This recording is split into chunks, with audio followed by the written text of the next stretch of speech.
ভাইপো ভাইপো ও ভাইপো, আরে তোর খুড়া কত মানে ডাকে দে, তুই পেগুলা গ্যাজি করুনি কি করতে কও তো শুধু বিরক্তি করে।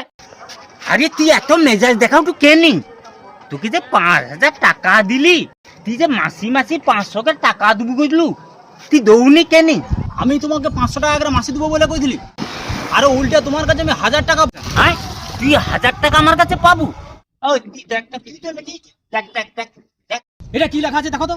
আরে আমি পড়তে জানলে কি তোকে দেই? তুমি পড়তে যাওনি? না। তাহলে ঠিক আছে, তুমি শোনো আমি কি পড়ি শোনো। হ্যাঁ ক ক।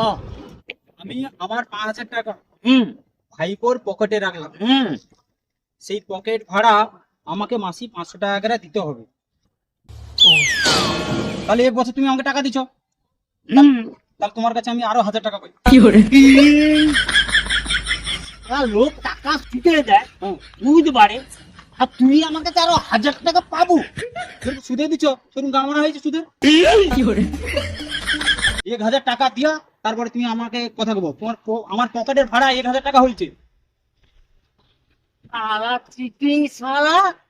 পকেট ভাড়া আমাকে 1000 টাকা দিবো, নাহলে আমার পকেটে এই যে আমার ধুইতে দিতে হবে, আমার পকেটে 5000 টাকা রাখছো, সে টাকাটা দিতে হবে তোমাকে। টাকা দিয়ে আসবো, তারপর তুমি আমার সাথে কথা বলবো। শালা চিটিং শালা, শালা ঘরের খাইবো এক চিটিং শালা রে। ও আমার মাথা গরম হয়ে গেছে।